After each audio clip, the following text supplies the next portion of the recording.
Howdy all, Worm here. Welcome to episode 8, the second last episode of the Class Lore series. We hopped on a ship and sailed back to Limsa Lominsa to take a good look at the most unique class in the entire game, one that leads into not one but two different jobs. That class is the arcane wielding familiar summoning Arcanist.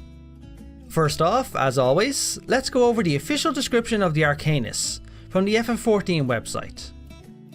Adepts in the art of Arcanum derive their might from symbols of power, born of geometric techniques hailing from across the southern seas. Held within occult grimoires, these symbols lend shape to the Arcanist's aether, thereby allowing them to produce a myriad of powerful spells. Using the selfsame symbols to unlock the latent power contained within gemstones, Arcanists are able to summon forth the familiar known as Carbuncle to carry out their bidding.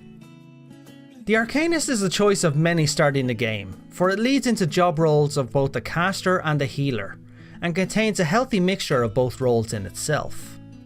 You can trace the origins of the Arcanist arts back hundreds of years to the Isles of the South Seas. These islands are also where the Lalafell race originated before they migrated beyond. The story begins with practitioners on these islands. Caster arts were by no means new at this point. However, these people discovered through great works a means of expressing natural phenomena in mathematical terms. In layman's terms, they learned how to express certain elements and attributes using mathematics and symbols. This is in contrast to other magical schools, who utilised spells for conjuring. They worked hard and refined what they learned. They refined formulas, utilising geometry, and developed precise patterns. They combined all this to allow the user to weave aether into very specific magical effects, far more precise than arts that came before. All of these works were combined together until the School of Arcanuma was born. These arts were continuously improved upon, and roughly 500 years ago, the first wielders of these arts crossed the ocean and landed at Limsa Lominsa. These learned individuals from the southern seas were warmly welcomed by the Lominsians. One individual of note is a man named Akuku. He made Limsa Lominsa his home, and using the knowledge of Arcanuma and being a learned individual, he quickly rose in the city's ranks to be an advisor to Admiral Milvan. This man worked hard for Limsa Lominsa and was instrumental in establishing Milvan's gate. He and his brethren continued to serve Limsa Lominsa, with many of them becoming assessors. As time passed closer to the modern day, the arts of the Arcanist continued to be passed down in the city-state. However, there was a problem. Since they arrived in Limsa Lominsa, the passing down of the arts from master to pupil was done rather informally. As the result of this informal training and the passing down of knowledge, much of it was lost or misinterpreted. This caught the eye of the sitting leader of Limsa Lominsa, Admiral Merowib. By her order, the Arcanists of the city banded together and got to work.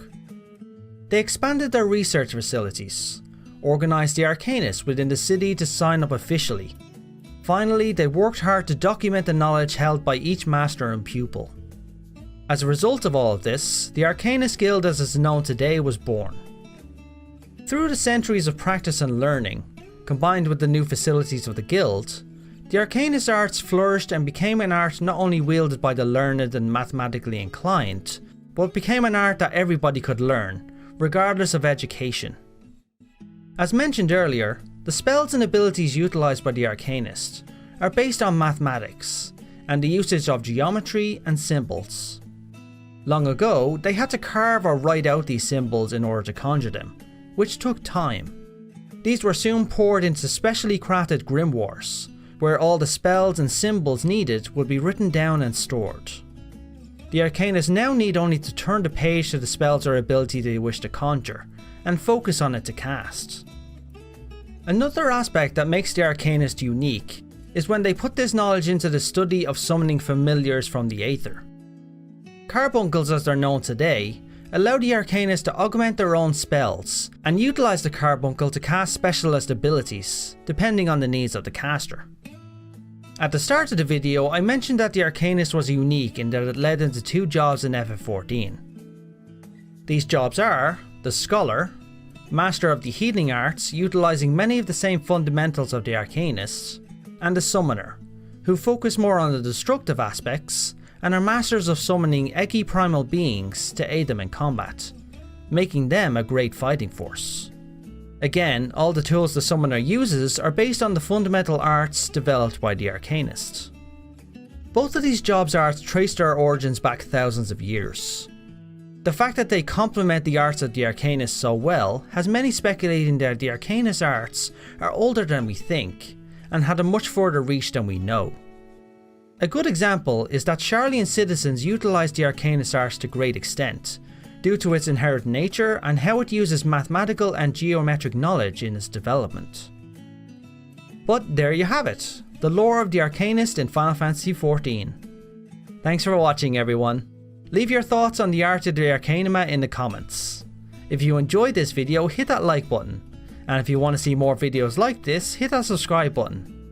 I have plenty of videos on the way, and plenty uploaded on my channel already. Thanks all, and now, as always, have a good one.